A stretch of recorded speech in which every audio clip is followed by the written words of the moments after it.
Bom, pessoal, de volta aqui no canal do Sormani para falar dessa situação do Santos no Campeonato Brasileiro. Mas não se esqueça que esse canal do Sormani agora tem um novo endereço. É o @Fábio Sormani Oficial. Eu vou repetir para vocês aí, @Fábio Sormani Oficial. Não se esqueça de dar um like no vídeo, é muito importante. Se inscreva no canal e acione o sininho, tá bom? Vamos fazer esse canal crescer. Se inscreva, dê um like e acione o sininho para saber quando soltamos um novo vídeo, como é o caso desse que eu estou lançando neste momento para vocês. Gente, é o seguinte, o site do Diário do Peixe, que é um site muito legal, que traz as notícias do Santos, publicou uma notícia hoje, né, mostrando que em 2008 o Santos terminou o primeiro turno com 1 ponto a menos do que terminou este. O Santos acabou o primeiro turno com 17 pontos em 2008. 17 pontos. E nesse Campeonato Brasileiro, o Santos está com 18 pontos ao final do primeiro turno. Ou seja, o Santos acabou com 1 ponto a menos. Vamos dar uma olhadinha no gráfico que eu preparei para vocês com a pontuação do Santos desde aquela época até os dias de hoje. Vamos lá. Olha aí. Em 2008, como eu falei, 17 pontos. Em 2009 melhorou bastante, ao final do primeiro turno, 26. 34 em 2010, 22 pontos em 2011, 26 pontos em 2012, 28 em 2013, 26 em 2014, 24 em 2005 e 2015. Veja que em 2010 foram 34 pontos ao final do primeiro turno, hein? 34. E era o Dorival o treinador do Santos. Em 2016, 33 pontos. Em 2017, 35. O Dorival também era o treinador do Santos. Em 2018, 21 pontos. 2019, 37 pontos já com o Sampaoli. Em 20, 30 pontos. Aí vem a gestão Rueda. 21, 22 pontos. 22, 26 pontos. E agora em 23, 18 pontos. Então é isso, gente. Veja a performance do Santos ao final dos primeiros turnos desde 2008, quando ele teve uma campanha inferior a essa. Bom, e aí veio o segundo turno. O que aconteceu naquele ano de 2008, ao final do turno? O Santos conseguiu se livrar. Mas para isso, no segundo turno, ele teve que fazer a seguinte campanha. Dá uma olhadinha aí. Olha lá. Se no primeiro turno, 4 vitórias, 5 empates e 10 derrotas, no segundo turno, 7 vitórias, 7 empates e 5 derrotas. Então veja a recuperação do Santos ao final do campeonato. Então, neste momento, no Campeonato Brasileiro, eu vou pegar aqui a classificação para vocês. O Santos termina o primeiro turno desse Campeonato Brasileiro, como vimos agora há pouco, com 18 pontos. E classificação Campeonato Brasileiro Série A. Tá? O Santos termina com 18 pontos, tá? Ao final, está nesse momento com 18 pontos e está na 17ª colocação. Ele tem 4 vitórias, 6 empates e 9 derrotas. 4 vitórias, 6 empates e 9 derrotas. Ao final do primeiro turno, no segundo turno, perdão, em 2008, o Santos fez 7 vitórias, 7 empates e 5 derrotas. Então veja que se no primeiro momento a situação é muito complicada e a gente está muito temeroso de que o Santos venha a ser rebaixado, é possível. É possível. O Santos ganhou 4 vezes nesse campeonato, até o momento. Se o Santos fizer 3 vitórias a mais do que ele fez até esse momento, ao final do turno, ou seja, 7 vitórias, ele consegue uma pontuação interessante, somado aos 7 empates que ele teve no retorno, não é? O Santos, nesse campeonato, tem 6 empates. Naquele, ele precisou de 7 no retorno, tá? E então, gente, é o seguinte, dá para se livrar. Dá. A situação é dramática, a situação é caótica, mas o Santos vai precisar muito dos seus jogadores. Muito dos seus jogadores. Vamos repetir o gráfico? Mostrar qual era a situação do Santos em 2008. 2008, dá uma olhadinha.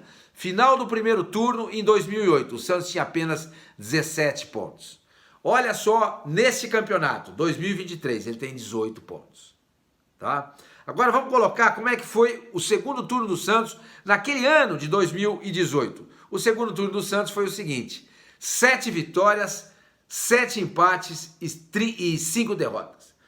Então, gente, dá. Convenhamos, dá. Agora, algumas coisas precisam acontecer. A primeira coisa que eu acho que tem que acontecer rapidamente: o impeachment do presidente Andrés Rueda. Ou então que ele tenha dignidade e amor ao Santos e venha renunciar ao cargo. Não dá mais para continuar com ele. Não dá mais, não dá. Mas isso, gente, a gente sabe que não vai acontecer. O ser humano é muito vaidoso. Você acha que o Rueda vai renunciar? Com que cara ele vai andar pelas ruas de Santos a partir dessa renúncia? Aí você pode falar para mim: Sormani, vai ser pior se ele for rebaixado. Como é que ele vai andar na rua? Pelas ruas de Santos? Ele vai querer correr esse risco. Por que ele vai querer correr esse risco? Porque ele acredita que no segundo turno seja possível reverter essa situação. A chegada do Galo, por exemplo, e seus primeiros depoimentos, suas primeiras entrevistas, foram muito positivas. Foram muito positivas. O Galo é um cara de personalidade. Era assim como jogador. Foi capitão por onde passou e era um cara que não vendia caro a vitória ao adversário. Ele pelejava até o final. E era um cara que não tinha medo de cara feia dentro do campo. Não tinha medo. Não tinha medo. Grandão, 1,85 m, encarava qualquer um que vinha pela frente. E não vai ser agora jogador do Santos desse elenco que vai botar medo nele, não. O Falcão é um cara que tem uma personalidade bem diferente do Galo. Bem diferente. Aquela coisa mais suave, mais low profile, mais soft, mais tranquila. Então, ele tomou uma atitude contra o Soteldo. Acho que ele deveria ter vindo a público para dizer: escuta, o Soteldo disse isso, e eu não vou admitir. Esse foi o grande erro do Falcão. Agora, o Galo, o Soteldo não vai ter nem coragem, imagino eu, de dizer para ele o que ele disse para o Falcão. Não vai ter. Não vai ter. Então, a contratação do Galo me pareceu muito interessante, como seria do Leão. O Leão seria a mesma coisa. Imagina o Leão, você acha que o Soteldo ia crescer para cima do Leão? Vocês estão loucos. Não ia crescer nunca. Nunca. Então, o Leão seria ótimo, mas essa sacada do Galo eu achei muito interessante também. Talvez o Rueda esteja se apegando a isso. Com a chegada do Galo, com o Aguirre, o segundo turno vai ser diferente. Ah, Sormani, mas olha, a amostra pelo jogo de ontem foi tétrica. Sim, foi. Foi. Mas foi o primeiro jogo. O Santos vai ter novamente uma semana pela frente para arrumar esse time, com o Aguirre. E a gente espera, por exemplo, que o mini craque, o Soteldo, que acha que joga mais que o Pelé, mas que tem um futebol do tamanho e da estatura dele, ele venha resolver o problema em campo. Porque todas as bolas que ele pegou no jogo de ontem, ele perdeu. Todas. Todas. E ele armou um contra-ataque. Armou um contra-ataque que o Joaquim disputou lá com, não sei se foi com o Caio Alexandre, não lembro quem foi. E quase saiu um pênalti. Porque o Soteldo perdeu uma bola infantilmente e armou um contra-ataque. Espero estar errado, eu não confio no Soteldo. Porque é um jogador de uma temporada boa. Foi aquela com o São Paulo, não digo uma, de uma passagem boa pelo Santos, que foi aquela primeira passagem. Depois saiu, foi pro Toronto, foi pro Pumas, voltou pro Santos e não acontece absolutamente nada com esse jogador. Ele é um mini jogador, mas tomara que eu esteja errado e que ele venha ressurgir e fazer do Santos um time mais competitivo do ponto de vista ofensivo. O Santos precisa disso.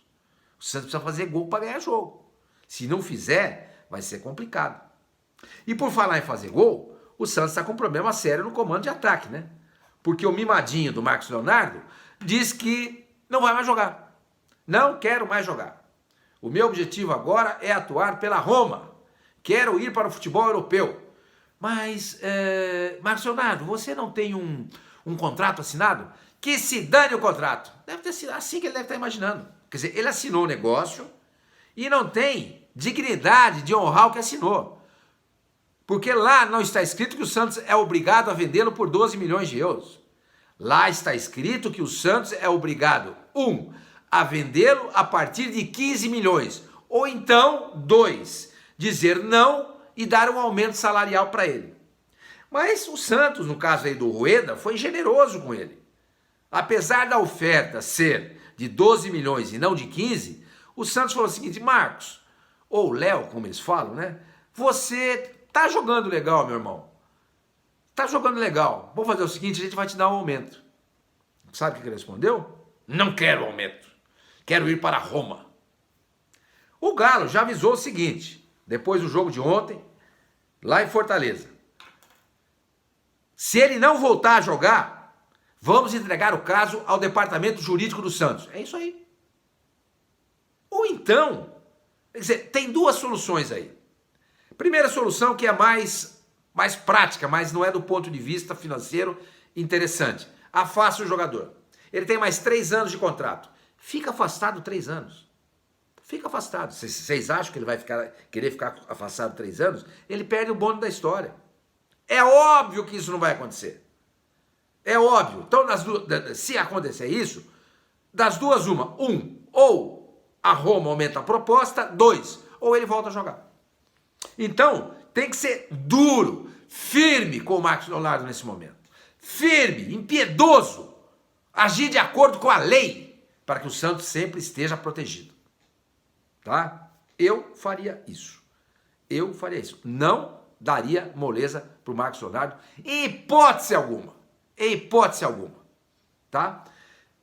Então, quer dizer, o Santos vai passar um turno do campeonato sem um centroavante que ele gostaria que fosse, o Marcos Leonardo. E como vendeu não, como doou o David ao Chelsea, o que resta ao Santos? O Furk e também o Bruno Mezenga. São os 2 centroavantes que você gostaria de ver atuando no comando de ataque do Santos? Não gostaria. Mas é o que tem. É o que tem. E não dá para melhorar. Porque para melhorar esse time, o Santos pretende investir na posição ali do todo-campista. O que é o todo-campista? Todo-campista é aquele jogador que joga ali no meio, em todas as posições. E quem que é esse cara? Roberto Pereira, o argentino. Que esteve na Udinese na última temporada, está livre no mercado. Parece que já se acertou financeiramente com o Santos. O problema é que a cabeça dele ainda está na Europa. Isso é um problema. A cabeça dele, se ele acertar com o Santos e assinar, precisa estar no Brasil. Em Santos, na Vila Belmiro e no CT Rei Pelé. Esse cara é muito bom jogador. Muito bom jogador. Não é garantia, claro, que ele vai chegar aqui e vai jogar bem. Não é garantia. Essa garantia ninguém tem. Mas pela performance dele, pela maneira com que ele vem jogando, ao longo de sua carreira, se o Santos contratar esse jogador, vai ser maravilhoso. Vai ser maravilhoso. Vai dar um ganho muito grande. Muito grande.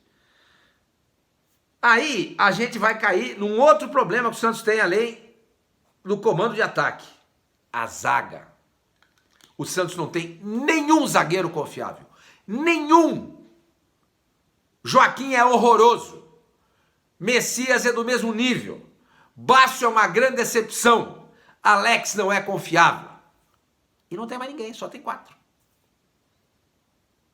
Quem é que indicou esse João Basso para o Santos? Se foi o departamento de análise e estatística do Santos, quem é que fez isso? Fulano de tal. Rua. Ou então, vamos esperar um pouquinho mais para ver se eu de repente estou errado. E o cara passa a ser aquele líder que todo mundo imagina que ele possa ser. E até ontem, depois do jogo, ele deu uma entrevista interessante, pedindo desculpas à torcida, era o mínimo que ele podia fazer. E se ele tivesse discurso no vestiário e não só no microfone, talvez ajude.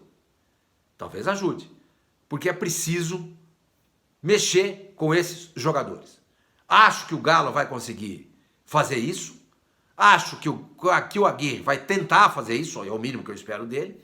Espero que as lideranças do Santos sacodam o time dentro do vestiário para que ele venha a ter um pouco mais de amor à camisa, fazer o sangue correr na veia, ter um pouco de coração e alma. O Santos vai chegar nessa noite de Fortaleza. Eu volto a falar o que eu falei ontem. Por favor, não façam nada de errado. Não dá para jogar, dar um tiro errado nesse momento. E dar um tiro errado nesse momento é jogar contra. E jogar contra é pressionar o jogador. Não adianta nada. É o que tem. É o que tem. Meter medo, meter terror nesses caras não vai resolver nada. Nada, absolutamente nada. Tá bom, gente? Então é isso. Acho que dá para escapar, mas para isso é preciso ter vergonha na cara. Viu, Soteldo?